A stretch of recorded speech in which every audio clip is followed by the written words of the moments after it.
Oi, gente. Graça e paz do nosso Senhor Jesus Cristo. Tudo bem com vocês? Vamos para o nosso momento com Deus? Vamos orar.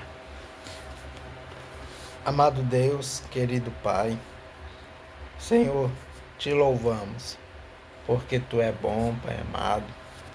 Te louvamos porque Tu és misericordioso. Te louvamos, Pai amado, porque Tu és fiel a nós, mesmo nós sendo infiéis a Ti, Pai amado. Mas o Senhor não deixa de demonstrar a tua fidelidade, o teu cuidado para nós, Pai. E muitas vezes nós não retribuímos isso. Aliás, muitas vezes não, Senhor. Nós não retribuímos essa fidelidade, essa bondade que tu tem conosco, Pai. Te pedimos perdão por isso, Pai amado. Te pedimos perdão pelos nossos pecados, nossas iniquidades, Pai amado. Te pedimos perdão, Senhor. Te pedimos perdão pelas nossas falhas, Pai.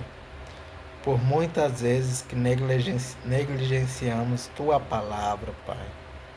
Te pedimos perdão por te deixar de lado e priorizar outras coisas, Pai amado.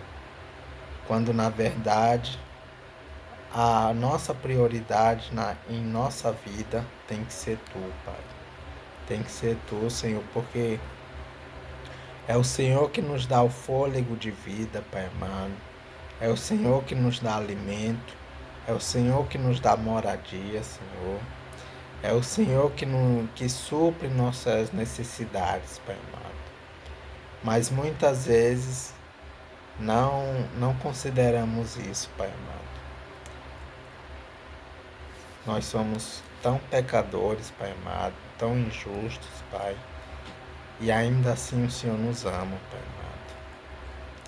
Isso mostra, Pai amado, o quão é infinita a Tua misericórdia para nós, Pai amado. O quão infinito é o Teu amor para nós, Pai. E te agradecemos, Senhor. Te agradecemos pela Tua palavra que temos em mãos, Pai amado. Tua palavra é alimento para nossas almas, Senhor. E que possamos, Senhor, nos alimentar todos os dias, Pai. Assim como Tu nos dás suprimento para os nossos corpos, Pai amado. E que possamos, Senhor, alimentar nossas almas todos os dias, Pai. Para que nossas almas fiquem mais fortes para Ti, Senhor. E que Tu resplandeça em nossas vidas, Senhor. Que Tu apareça mais em nossas vidas a cada dia mais. E que nosso eu diminua cada dia mais, Pai. Que Tu se torne evidente,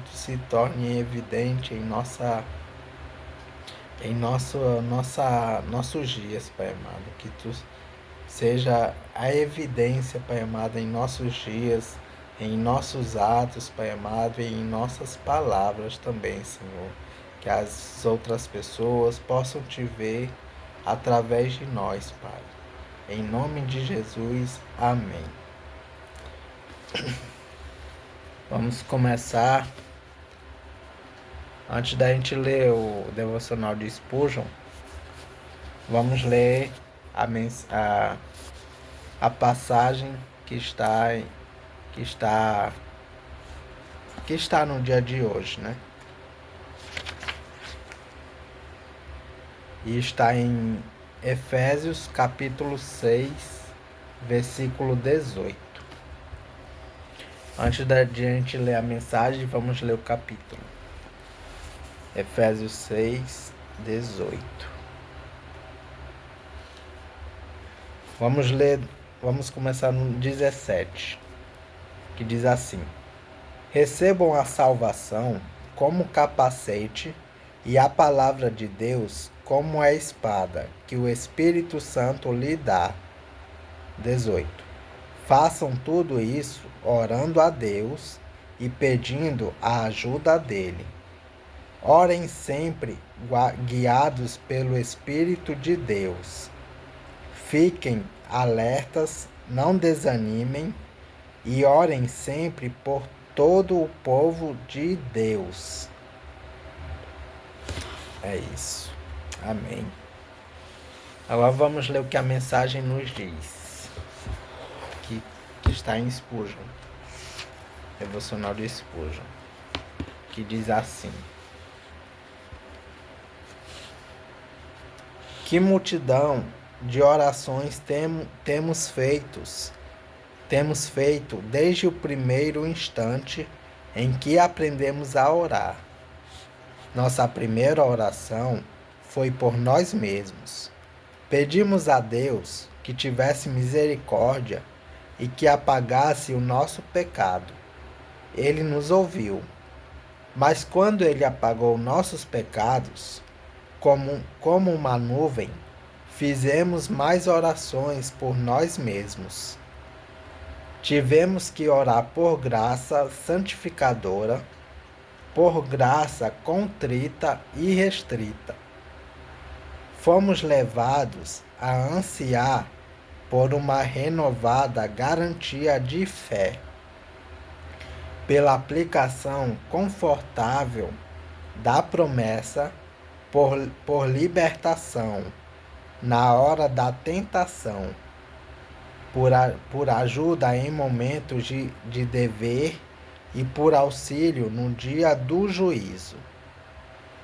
Fomos compelidos a buscar a Deus por nossas almas, como mendigos constantes que pedem de tudo.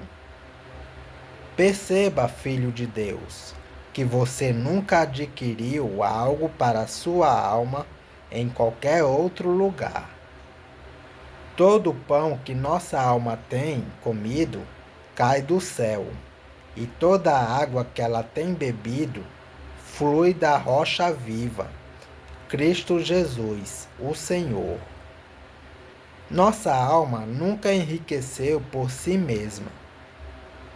Ela tem sido sempre pensionista da magnanimidade diária de Deus, e, portanto, suas orações ascenderam ao céu por uma série de misericórdias espirituais infinitas. Seus desejos foram inumeráveis e, consequentemente, os suprimentos têm sido infinitamente grandes, e suas orações tão variadas quanto as intocáveis misericórdias. Então, você não se compele a dizer.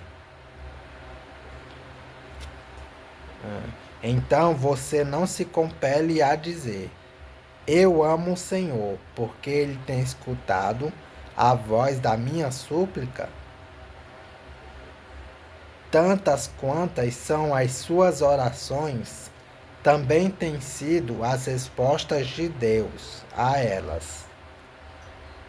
Ele lhe escutou no dia do problema, fortaleceu e ajudou mesmo quando você o desonrou, tremendo e duvidando do trono da misericórdia. Quanto de nós não já fizemos isso?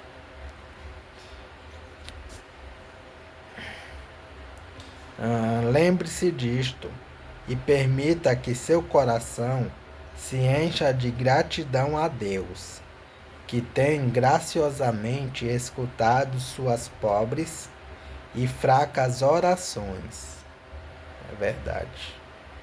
Bendize, ó minha alma, ao Senhor, e não te esqueças de nenhum só de seus benefícios.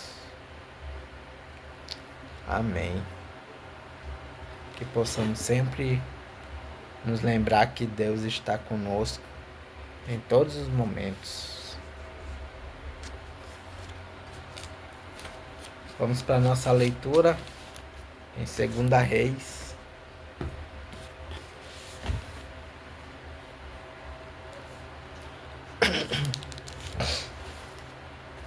Segunda Reis, capítulo capítulo 13, Segunda Reis. O reinado de Jeoacás de Israel. No ano 23 do reinado de Joás, filho de Acasias, em Judá, Jeoacás, filho de Jel, se tornou rei de Israel e governou 17 anos em Samaria. Jeoacás fez coisas erradas que não agradam a Deus, o Senhor, e cometeu aqueles mesmos pecados que Jeroboão, filho de Nebate, havia feito o povo de Israel cometer no passado. Ele nunca se afastou dos seus maus caminhos. Por isso, o Senhor ficou irado com Israel e deixou que o rei Hazael da Síria e o seu filho Ben-Hadad vencessem os israelitas, muitas e muitas vezes. Então, Jeoacás orou a Deus, o Senhor, e ele respondeu à sua oração, pois viu como o rei da Síria fazia o povo de Israel sofrer. O Senhor mandou um líder que livrou os israelitas dos sírios. E assim eles viveram em paz como antes. Porém, não abandonaram aqueles pecados que Jeroboão havia feito o povo de Israel cometer no passado, mas continuaram cometendo-os, e o poste da deusa Aserá ficou em Samaria. De todo o seu exército, Jeoacás ficou somente com 50 cavaleiros, 10 carros de guerra e 10.000 soldados de infantaria, porque o rei da Síria havia acabado com os outros, esmagando-os como pó. Todas as outras coisas que Jeoacás fez, e também os seus atos de coragem, estão escritos na história dos reis de Israel.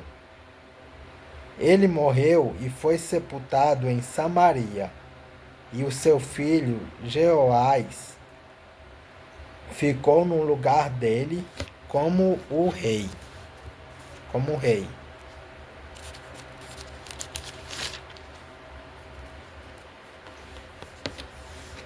O reinado de Jeoás de Israel. No ano 37 do reinado de Joás de Judá, Jeoás, filho de Jeoacás, se tornou rei de Israel e governou 16 anos em Samaria. Jeoás fez coisas erradas que não agradam a Deus, o Senhor. Ele não abandonou aqueles mesmos pecados que Jeroboão, filho de Nebate, havia feito o povo de Israel cometer no passado, mas continuou cometendo-os. Todas as outras coisas que Jeoás fez, e também a sua coragem na batalha contra o rei Amazias de Judá, estão escritas na história dos reis de Israel. Jeoás morreu e foi sepultado nos túmulos dos reis em Samaria, e o seu filho Jeroboão II ficou no lugar dele como rei. A morte de Eliseu. O profeta Eliseu foi atacado por uma doença sem cura. Quando ele estava para morrer, o rei Jeoás foi visitá-lo. Então o abraçou e chorou, dizendo: meu pai, O Senhor foi como um exército para defender Israel. Então Eliseu disse: pegue um arco e algumas flechas. Jeoás pegou o arco e as flechas. E Eliseu lhe disse que se preparasse para atirar. E o rei fez o que ele mandava. Aí Eliseu pôs as mãos por cima das mãos do rei e disse: abra a janela que dá para o lado da Síria. O rei abriu. Então Eliseu mandou: atire a flecha. Assim que o rei atirou, Eliseu disse: o Senhor é a flecha do Senhor Deus. O Senhor é a flecha do Senhor Deus. É por meio do Senhor que Deus vai conseguir a vitória contra a Síria. O Senhor lutará contra os sírios e em Afeca até vencê-los. Depois Eliseu disse a Jeoás que pegasse as outras flechas e batesse no chão com elas. O rei bateu 3 vezes no chão e parou. Eliseu ficou zangado com isso e disse: o Senhor deveria ter batido 5 ou 6 vezes, e assim venceria completamente os sírios. Mas agora vai vencê-los só 3 vezes. Então Eliseu morreu e foi sepultado. Todos os anos, bandos de moabitas costumavam invadir a terra de Israel. Certa vez, alguns israelitas que estavam fazendo um sepultamento viram um desses bandos. Então, os israelitas jogaram o defunto na sepultura de Eliseu e fugiram. Assim que o corpo tocou nos ossos de Eliseu, o homem ficou vivo de novo e se levantou. Guerra entre Israel e a Síria.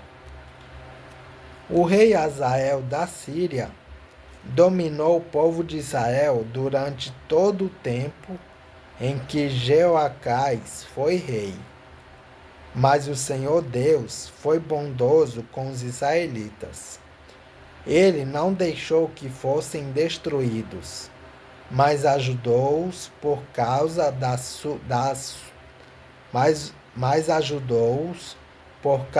aliança que havia feito com Abraão, com Isaque e com Jacó. Ele nunca esqueceu o seu povo. Quando o rei Hazael da Síria morreu, o filho Ben-Hadad se tornou rei. O rei Jeoás de Israel derrotou Ben-Hadad 3 vezes e reconquistou as cidades que haviam sido tomadas por Ben-Hadad durante o reinado de Jeoacás, o pai de Jeoás. É isso, gente. Capítulo 13 de 2 Reis. Que Deus os abençoe.